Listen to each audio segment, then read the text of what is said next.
राजधर्म का तकाजा क्या कहता है? भाई अभी जैन साहब मनोज राजन ये कह रहे थे कि एम्बुलेंस इन सबका पैसा बाबा से लेना चाहिए। बाबा तो अपना पिंड छुड़ाने के लिए कह ही रहा है, तन मन धन से मैं आपके साथ खड़ा हूं। अरे भाई, तुम्हारे घर में कोई मरा हो और मैं कहूं लाओ पैसे दे देता हूं, भरपाई हो जाएगी क्या? सवाल क्या दरअसल राजधर्म का है, और वो निभाया जा रहा है क्या? मनोज राजन।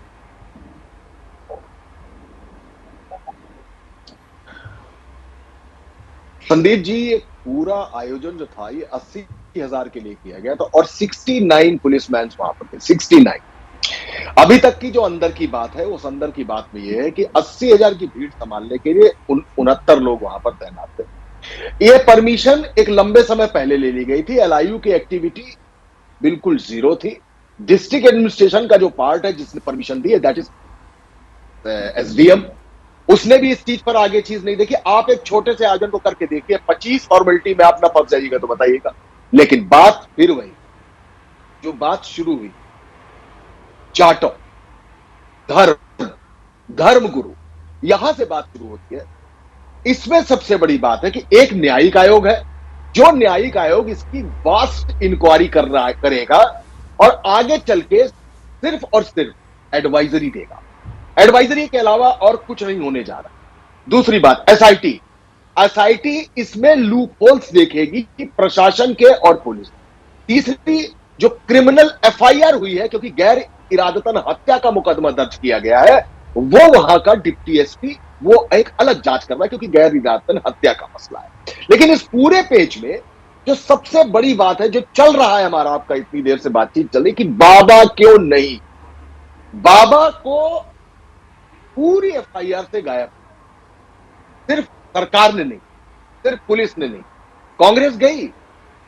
कांग्रेस ने क्या कहा कि बाबा पाखंडी है और बाबा को गिरफ्तार करो। क्या कांग्रेस ने कहा? अभी प्रवक्ता बैठी हुई थी, उन्होंने कहा हम वहां गए, लोगों के दुख सुने। किसी एक व्यक्ति ने कहा कि बाबा पाखंडी है? जो उनके भक्त थे, जो पीड़ित हैं, जिनके लोग मरे हैं, क्या कहा?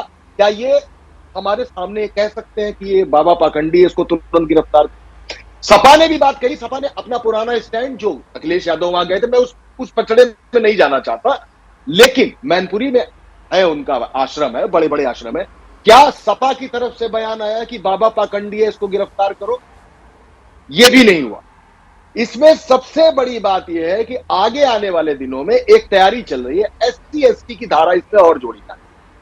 वजह, क्योंकि विपक्षियों ने यह मांग की है कि मुआवजा बढ़ाया जाए। प्रशासनिक चूक, दो चीजों की मांग है। बाबा को गिरफ्तार करने की मांग कोई विपक्ष नहीं कर रहा है, कोई नहीं कर रहा है। ये पॉलिटिक्स है, because of that vote bank. चाहे वो सरकार हो, चाहे वो विपक्ष हो, चाहे वो सपा हो, चाहे वो कांग्रेस हो, कोई बाबा का नाम नहीं ले रहा है, कोई नहीं लेगा बाबा का नाम। क्योंकि लाखों में, आज सिर्फ मायावती ने कहा है, और मायावती का बयान की समझिए, मायावती ने कहा है कि दलितों को अपने उत्थान, अपने उच्चीकरण और अपने आप को ऊपर लाने के लिए किसी ढोंगी बाबा के पचड़े में फंसने की जरूरत नहीं है। सीधे बसपा में आइए, सीधे बसपा से जुड़िए और वहीं से आपका कल्याण होगा। देख लीजिए, बसपा जिसको जाटुओं का वोट बैंक माना जाता है कि उसका कोर वोट बैंक है, वो भी यहां पे पॉलिटिक्स कर रही है, और सभी पॉलिटिक्स कर रहे हैं, चाहे सरकार हो या विपक्ष हो, या खुद आज मायावती।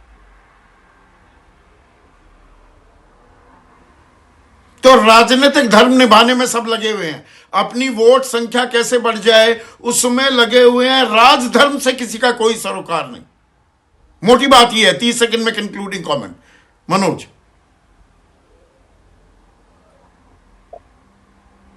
बिल्कुल सीधी सी बात है। मैं आज आपसे कह रहा हूं, एक एडवाइजरी होगी, पहले तो तय हो जाए आज की तारीख में इसको सारे सरकार हादसा मान रही है या हत्या मान रही है।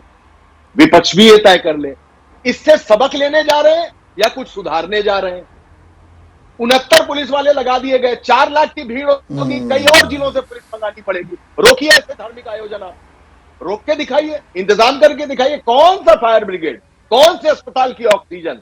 5 लाख लोग 80,000 की परमिशन पर इकट्ठा हो जाएंगे, ना एलआईयू देखेगी, ना पुलिस देखेगी, ना कोई देखेगा, तो लोग इसी तरीके से गाजर मूली की तरह रौंदे जाएंगे और कोई सुधार नहीं आने वाला।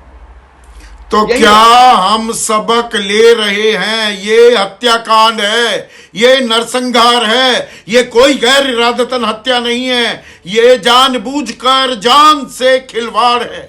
लेकिन खेल राजनीतिक हो रहा है और सत्ता पक्ष की, जिसकी सरकार उसकी प्राथमिक जिम्मेदारी, लेकिन विपक्ष की भी हर कोई राजनीतिक रोटियां ही सेकने में लगा हुआ है क्या?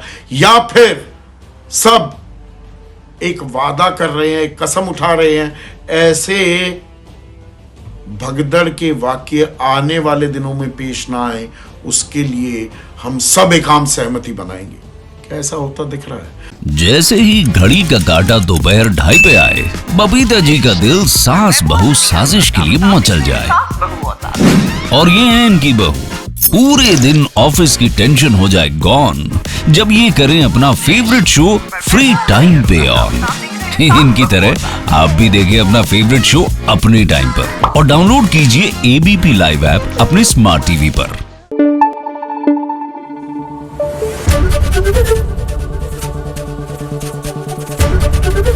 एबीपी न्यूज आपको रखे आगे।